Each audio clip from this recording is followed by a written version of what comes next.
தோழமை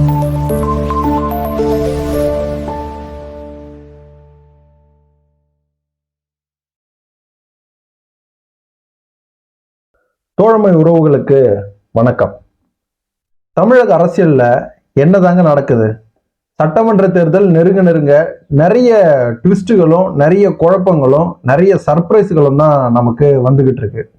என்ன அது அப்படின்னு நம்ம பார்த்தோம்னா, ஒரு பக்கம் ஒருங்கிணைந்த அதிமுகவை நாங்க இணைக்க போறோம், நாங்க அதிமுகவை மறுபடியும் அம்மா தொடங்கின அதிமுக, எம்ஜிஆர் தொடங்கின அதிமுக, இவங்க எல்லாருமே இருக்கிற ஒரு அதிமுகவா, இவங்க எல்லார தொண்டர்களும் இருக்கிற ஒரு அதிமுகவா நாங்க உருவாக்க போறோம் அப்படின்னு பேசிட்டு வந்த நம்ம சின்னம்மா சசிகலா திடீர்னு இன்னைக்கு ஒரு புதிய கட்சியை தொடங்கிட்டாங்க. அதோட கொடியையும் அறிமுகப்படுத்திட்டாங்க.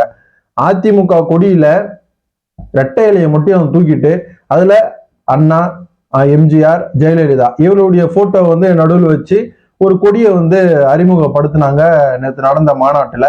அது மட்டும் இல்லாம கட்சி பேர் சர்ப்ரைஸா வச்சிருக்காங்க, சஸ்பென்ஸா வச்சிருக்காங்க. நாங்க கட்சி பேர் பொறுமையா சொல்லுவோம் அப்படிங்கிற மாதிரி வச்சிருக்காங்க. இன்னொரு பக்கம் ஓபிஎஸ் யாரு கூட கூட்டணி வைக்க போறாரு, எங்க போறாரு, அரசியல இருந்து விலக போறாரா அப்படின்னு நம்ம எதிர்பார்த்திருந்த நிலையில அவரும் ஒரு ட்விஸ்ட் வச்சிருக்காரு. அதை பத்தி தான் நாம பார்க்க போறோம்.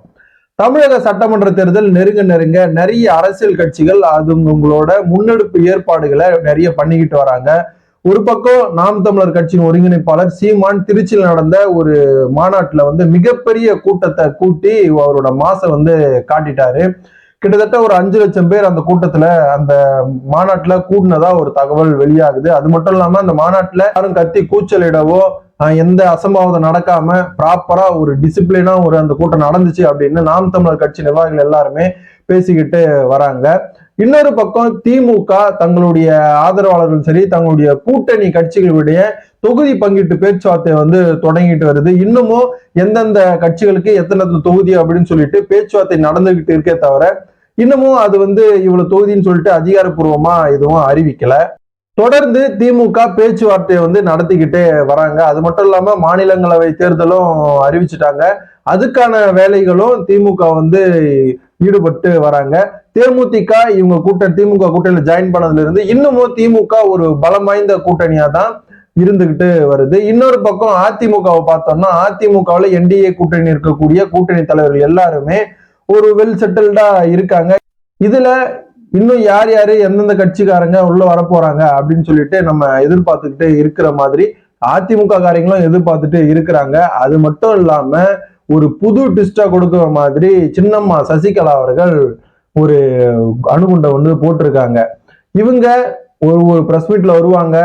ஒவ்வொரு பிரஸ் மீட்ல ஏதாவது ஒண்ணு பேசிட்டு நாங்க ஒருங்கிணைந்த அதிமுக இயக்க போறோம் அப்படின்னு சொல்லிட்டு அதுக்கப்புறம் அமைதியாயிடுவாங்க அப்படின்னு தான் இவங்களை பத்தி பேசிக்கிட்டு நிறைய பேர் விமர்சனம் பண்ணிட்டு வந்தாங்க. ஆனா நேத்து கமுதியில நடந்த ஒரு மாநாட்டுல சசிகலா அவர்கள் புதிய கட்சி நாங்க தொடங்க போறோம், அதிமுகவை உண்மையான அதிமுகவா நாங்க மாத்த போறோம் அப்படின்னு சொல்லிட்டு ஒரு புதிய கட்சி தொடங்கியிருக்காங்க. அதோட கொடியையும் நேத்து அறிமுகப்படுத்தி இருக்காங்க. அது மட்டும் இல்லாம நிறைய உருக்கமான விஷயங்களையும் நிறைய அதிர்ச்சிக்குள்ளான விஷயங்களையும் ஆச்சரியத்துக்குள்ளான விஷயங்களையும் அவங்க பேசியிருக்காங்க.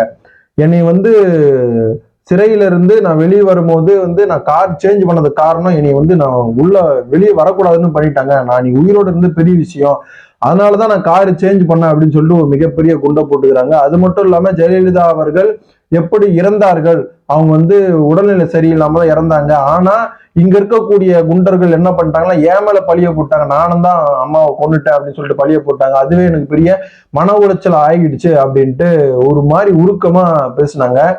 இது மட்டும் இல்லாம எடப்பாடி பழனிசாமி அவர்களை கடுமையா விமர்சிச்சும் பேசியிருக்காங்க. நான் தான் அவருக்கு பதவியை கொடுத்தேன், அவர் நல்லவர் அப்படின்னு சொல்லிட்டு நம்பி இவங்க வச்சுக்குங்க அப்படின்னு சொல்லிட்டு நான் கொடுத்தேன், ஆனா அவர் என்னையே ஒரு மாதிரி பேசிட்டாரு, அதுவே எனக்கு சங்கடமாயி போச்சு, எனக்கே ஒரு துரோகம் பண்ணிட்டாரு அப்படின்லாம் பேசிக்கிட்டு வந்தாங்க. இந்த பேச்சுக்கு எதிர்வினை ஆற்றும் விதமா டிடிவி தினகரன் அவர்கள் டெய்லி ஒரு இட்லி, டெய்லி ஒரு சாம்பார், திடீர் ஒரு இட்லி, திடீர் ஒரு சாம்பார் அப்படின்னு சொல்லிட்டு ஒரு புதிய கட்சி ஆரம்பிக்கதான் செய்யும். அதெல்லாம் நினைச்சு நம்ம ஒன்றும் பண்ண முடியாது. சசிகலா அவர்கள்லாம் 0.1% தான் வாக்கு வங்கியே இருக்கு, அது கூட இருக்கா இல்லைன்னு கூட தெரியல. அவங்கள பத்தி எல்லாம் நம்ம பேச வேண்டிய அவசியமே கிடையாது, பேசுற அளவுக்கு அவங்க ஒன்றும் பெரிய ஆளும் கிடையாது அப்படின்னு சொல்லிட்டு ஒரு அடியை போற போக்குல அடிச்சு விட்டு போயிட்டாரு.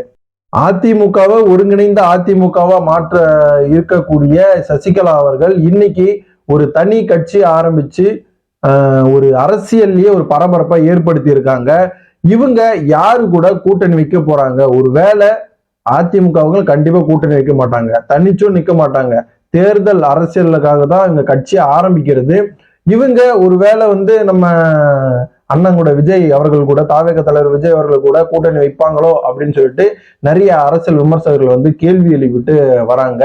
இன்னொரு பக்கம் ஓபிஎஸ் அரசியலிருந்து தனித்து விடப்பட்ட, தள்ளி விடப்பட்ட, ஒதுக்கி விடப்பட்ட ஓபிஎஸ் அவர்கள் யாரு கூட கூட்டணி வைக்க போறாரு அப்படிங்கிற பேச்சுவார்த்தை நிறைய கட்சிங்கிட்ட நடந்துட்டு வந்துச்சு. அவரு விடாப்பிடியா நான் அதிமுக கூட தான் போவேன் அப்படின்ட்டு பேசிக்கிட்டு வந்தாலும் அதிமுக கதவுகள் நிரந்தரமா மூடப்பட்டது தெரிஞ்ச ஓபிஎஸ் மிகுந்த மன உளைச்சலுக்கு ஆளாயிட்டாரு.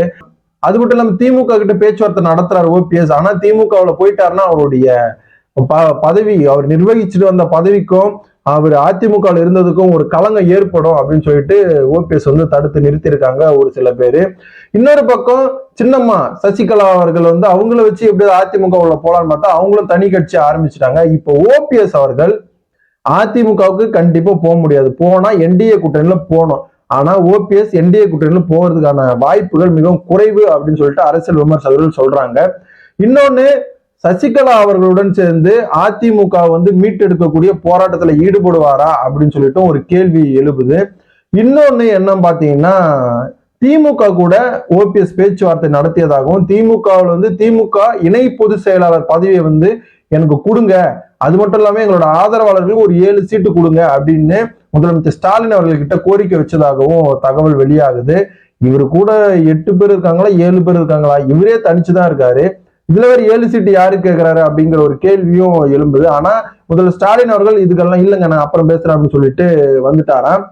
மறுபடியும் இன்னொரு முறை முதல்ல ஸ்டாலின் அவர்களை சந்திச்சு என்ன பண்ணாரா அப்படின்னு பார்த்தோம்னா, உங்களுக்கு நீங்க ஒரு மரியாதையா இருந்த தலைவர் தான் எங்களுக்கு தெரியும், அந்த பேருக்கு நாங்க கலங்க விட மாட்டோம்.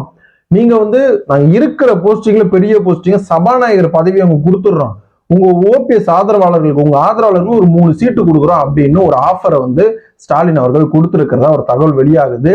ஓபிஎஸ் அவர்கள் இந்த ஆஃபரை ஏத்துப்பாரா ஏத்துக்க மாட்டாராங்கன்னா சரியான ஆஃபருங்க இது.